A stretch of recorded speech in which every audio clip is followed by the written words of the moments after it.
Time now for sports on 104.7 The Cave. Here's Ned Reynolds.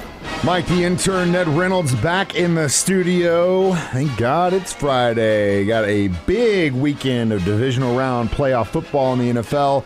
First up, as I mentioned before we started this recording, the Kansas City Chiefs versus the Jags, and I'm very thankful they are first so we can just rip the Band-Aid off. Then we got the Eagles, Ned's team against the Giants. Then on Sunday, Bengals-Bills in the afternoon, Cowboys-49ers. All should be pretty damn good games. Ned likes to decide which one will be the upset. Well, yeah, of course, anyone could be. Obviously.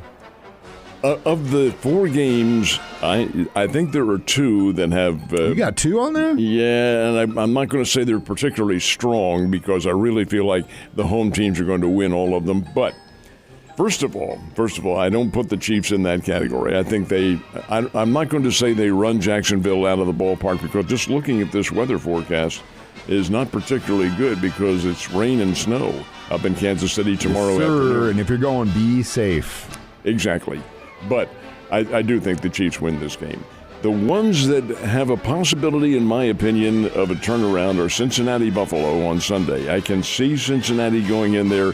The Bills have not played all that well here in recent weeks. Now, I know they had a struggle last week against the Miami Dolphins. That may have been because of who they were playing, but they really haven't emerged as the muscular team that everybody thought they would.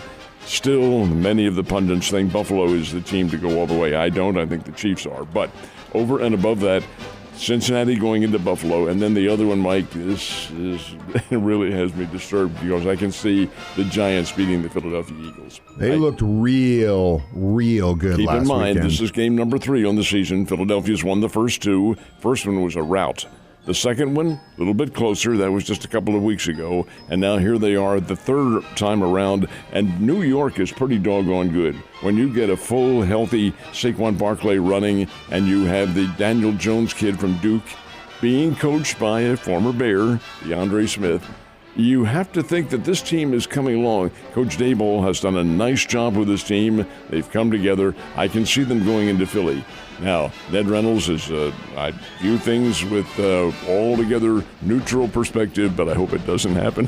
Well, no, I agree, but the Vegas, the money's not saying it either. Eagles are minus 7.5. 7.5. A lot of that's based on the previous game. Well, that and how the money's coming in, because the other thing was about the beginning of the week, the Bills were minus 5. They're now minus 5.5. So money's still coming in on the Bills, which I was like, man, I'm telling you. That ref covers a dog. If I'm wrong, I don't know, though. I don't want a lot of people coming after you me. up in Ned. I promise you will lose. Ned said it. No, Ned didn't say it either. The game's coming up tomorrow, though. San Francisco's a good football team. So is Dallas, but Dallas played a dog last week. Yeah, they did. Tampa Bay didn't belong there. Dallas wins easily. Dallas will not win easily out in Santa Clara. I think San Francisco takes care of them. And then we talked about the Bills and the Bengals coming up. I think we see some pretty good football coming up. I do, too. I am very excited about doing nothing but watching football. I think that Cowboys-49ers game is going to be a lot closer because it's minus 4 right now. So. But 49ers look damn good. It's really going to come down to 49ers-Eagles. But who knows? It's the playoffs, and any team can win. So if the Chiefs do win, of course, facing off with the Jaguars tomorrow afternoon, it's going to be Bills-Bengals, right? If it's the Bills, they're going to Atlanta. If it's the Bengals, we get another home game. In Kansas City, that's right. And that bodes well for a lot of people around here. It does, and talking with a Kansas City official last night, they already know when they'll play. Of course, they'll play on Sunday. Both games are Sunday, but it will be the late game. So it's Sunday. A night game. And it will be probably, I don't know what network will carry it, but it will be the Sunday. Actually, it's a bit of a misnomer. It's called a night game. It starts really at 5:30. And they try to keep it in rhythm with when the Super Bowl game starts, which is 5:30. That's the program time for TV and so forth and so on. But the Chiefs, if they win, will have the second game next Sunday, the 29th. and then it's the week off, and then the Super Bowl. Well, we'll see what happens. It's still a long way to go. All right. Well, there was some more Chiefs news came out this week. They will be in Germany next year against the New England Patriots. Well, I know that Patriots are the other home team that's playing in there. I don't think that's exact. They do play the Patriots. The Chiefs play the Patriots, but I'm not sure that's the official matchup yet. I know they put the two teams in there, and if they do play each other, that'll be a dynamite football game. Where they play remains to be seen. Would be either Munich or Frankfurt.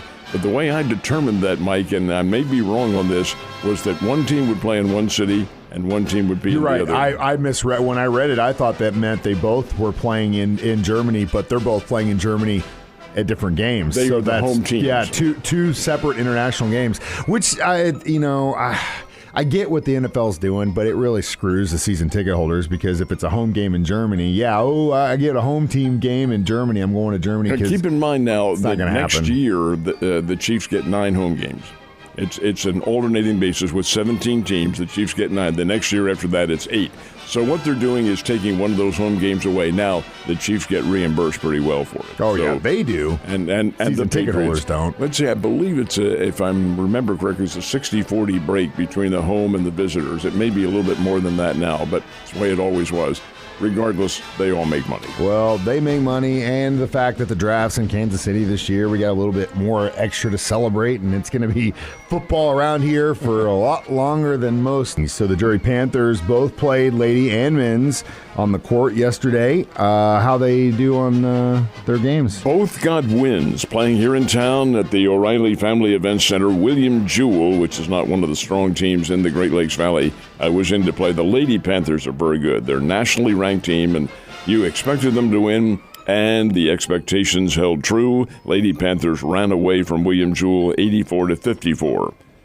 The men have had their struggles this year, the Drury Panthers, but they did get a win in this one, beat William Jewell 72-60.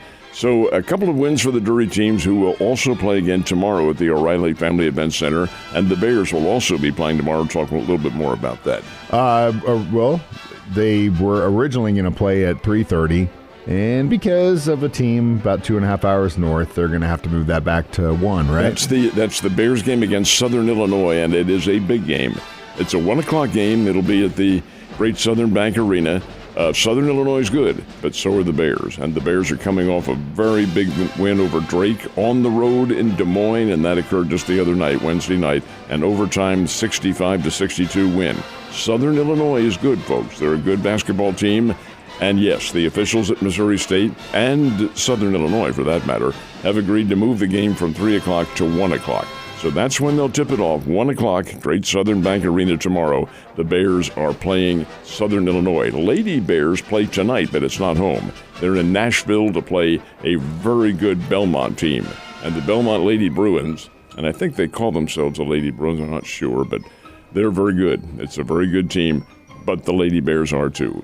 Missouri State needs to play well. I think they will play well. And as the season begins now to build to a peak, and we are building to that peak. Remember now, February is not all that long. No, it's not. It's also not all that far away. Which means tournament basketball is coming up, and that's when your team needs to play at its best. Like I said yesterday, it's only going to get harder, and the tests are going to get more intense as the season goes on before we get to the madness, and that's just the way it goes. I know that it's a little crazy down in Australia with the Open right now. How are things going? Well, so far the top seeds are coming through except for one, Rafael Nadal. We talked about him. He was the number 1 seed. He's out of it. Suffered a hip injury, and he was knocked out. And then Nick Kyrgios, who's kind of the bad boy of tennis, he is Australian. He's facing surgery, so he isn't playing. But as far as the others, how about Andy Murray? He retired a couple of years ago. He's back playing. Novak Djokovic, who didn't play last year because he refused to be vaccinated, he is playing this year, and he has won his matches. They're all in the winner's circle. And as far as the ladies are concerned, the top seed is Iga Swiatek, the young lady from Poland. She continues to win, as does the number 3 seed. And we talked about her yesterday. She wears number 3 on her tennis trunks.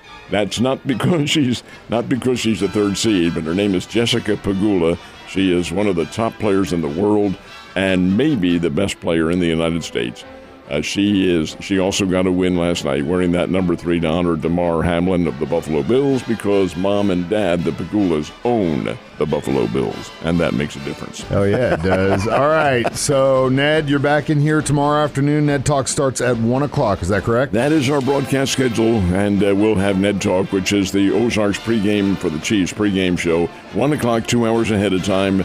Then we join the Chiefs Network at 2, and the Chiefs come on at 3. It'll be a lot of fun. The Chiefs and the Jacksonville Jaguars. This is the quarterfinal round of the Super Bowl tournament, semifinal round in the American Conference.